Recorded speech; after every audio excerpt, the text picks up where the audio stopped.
An unexpected vacation. Part 1. All my clothes were all wet. Finally, after more than a year of non-stop work, I got a vacation.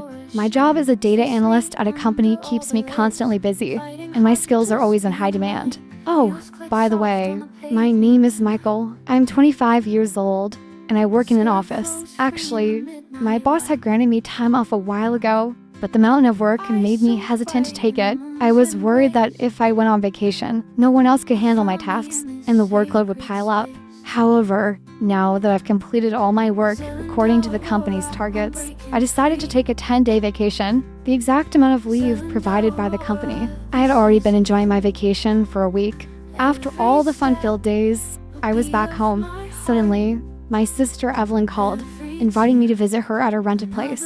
Feeling a bit bored, I agreed to go. My sister, Evelyn, is studying economics, and I help pay for her tuition. Even though it's not easy, I never feel burdened by it since it's my responsibility as family, in line with our late father's wishes. Both of our parents passed away due to illness, so I feel responsible for Evelyn. I packed all my necessities, like clothes, toiletries, and other items. I planned to leave that night by bus, and luckily, I had already bought the ticket. When night came, I was at the terminal and soon boarded the bus that would take me to my destination. Since the bus departed at 10 p.m., I decided to sleep during the journey, knowing the trip would take around 10 hours.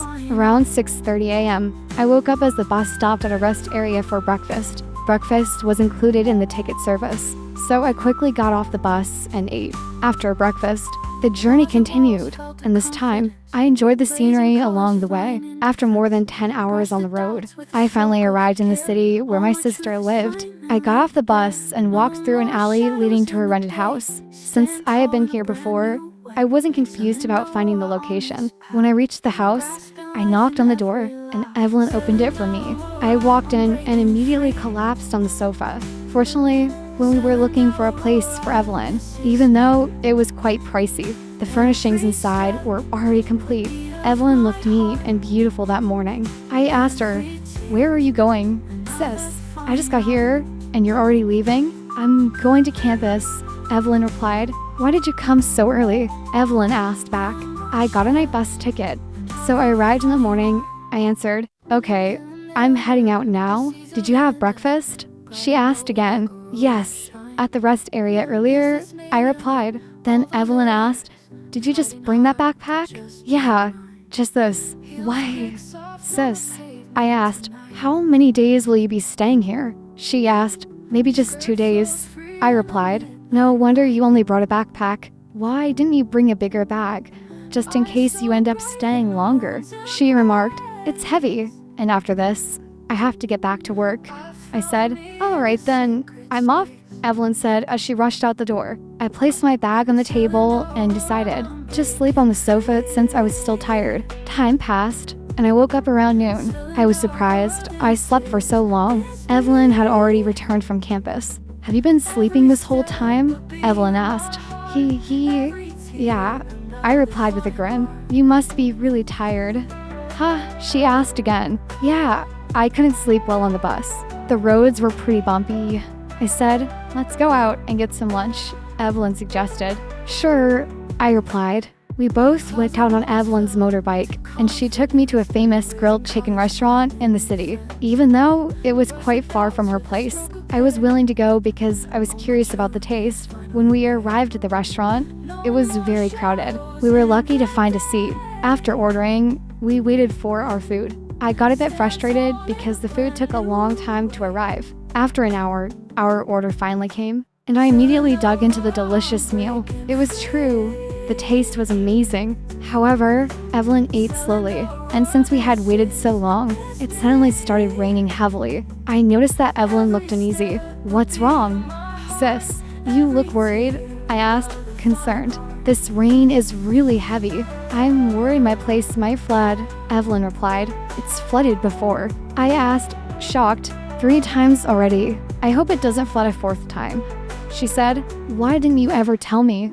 I asked. I didn't want to trouble you even more, Evelyn replied. We were stuck because of the rain for almost 4 hours and started to get bored. Evelyn then decided to brave the rain and leave the place. At first, I hesitated, fearing I'd get sick, but I eventually agreed since the rain had slightly eased. On the way back, it was still raining, although not as heavily as before. We finally reached the area around her place and were shocked to find it already flooded. Luckily, the motorbike didn't stall, and we parked on higher ground. We then walked through knee-high water, and I grumbled a bit since it was my first time experiencing a flood. My clothes were soaked from the rain and the flood water. When we entered the house, many items were floating. Evelyn asked me to help retrieve the floating items. While gathering things, I was shocked to see my bag, which I had left on the table, had fallen and was floating in the water. Everything inside, including my clothes, power bank, and tablet, was soaked. I felt frustrated and started to vent my anger. Evelyn tried to calm me down, and eventually, I cooled off. We continued cleaning the house, even though the water was still there. After finishing, I decided to take a shower.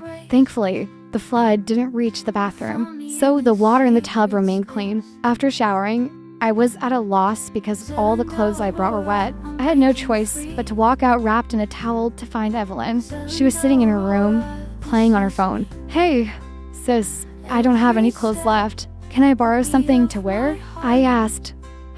My clothes are all for girls. Evelyn replied. Yeah, I know. But it's better than being stuck like this, I said. All right, wait a minute, Evelyn said as she looked for clothes in her closet. About 5 minutes later, she handed me a pair of green pants and a matching top. I hesitated, but eventually put them on. The pants felt very tight and constricting in the crotch area, but I didn't have any other options. After getting dressed, Evelyn looked at me and smiled. She complimented my appearance, although I felt like she was teasing me a bit. She even put a long wig on my head. Why aren't you wearing underwear? Evelyn asked. These pants are already tight enough, sis. If I wear underwear, it'll be even more uncomfortable. I replied, slightly annoyed.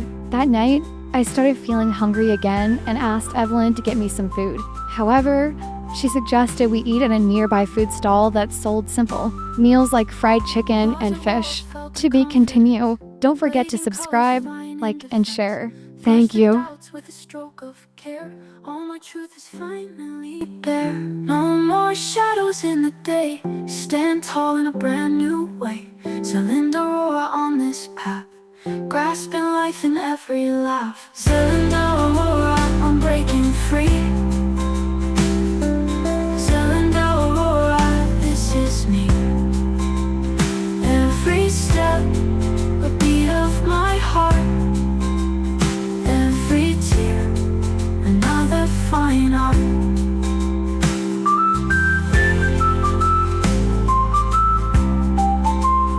On my shelves, another fine art.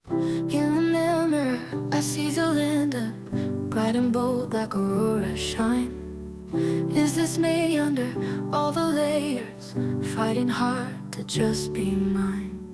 Heels click soft on the pavement tonight. Skirt flows free in the midnight light. Eyes so bright in the moon's embrace. I found me in a sacred space. Cylinder